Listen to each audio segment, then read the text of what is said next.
It occurs to me that in a group this size, with black people and white people, with Hispanic people, with Asian people, with every creed and class and background and culture and color, that no matter if you're single or married, tall or short, no matter what side of town you live on, where you came from, how well educated you may be or may not be, it occurs to me that no matter who you are, it's not easy being any of us right now. A lot of these things are simply tests. Are we going to keep letting the same things upset us? The same people get on our nerves, the same delays sour our life?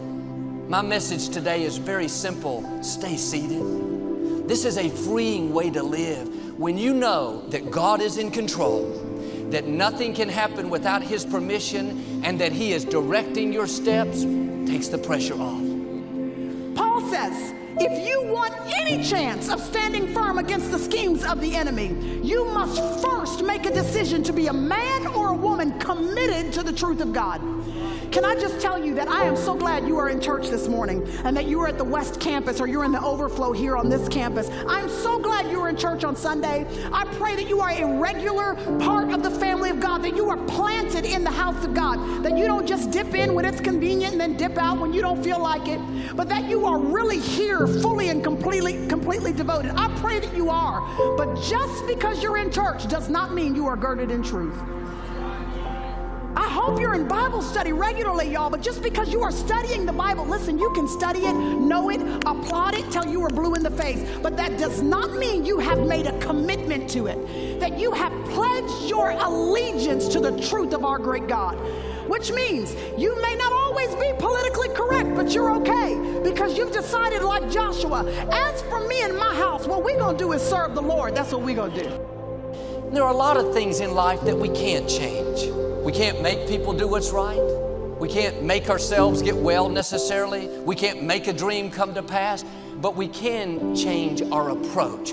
We can choose to not let these things upset us. We can make this decision to take our seats. Somebody cut you off in traffic. It's tempting to stand up, tempting to get upset. Let me show them, let me blow my horn. They've already moved on. They're already in the next lane. You might as well sit back down. Don't let a stranger pull you out of rest. It's not hurting them, it's souring your day. Righteousness is right side up living that invites the Son of God's favor and His blessing on our lives. Unrighteousness is upside down behavior that creates an environment that invites the enemy to come and make himself at home.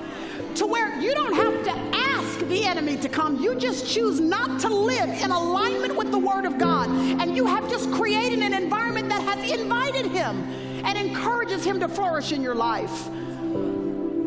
Righteousness is not being perfect. It is just choosing as a lifestyle by the power of God's Spirit to live your life in alignment with the Word. Girding yourself in truth means to affirm God's standard for your life. But being righteous means aligning your behavior to the truth that you say you affirm. There are so many of us, y'all, that are saying we love Jesus and we love His Word, and then we go out of these doors and live and have attitudes that are completely incongruent with the truth of God.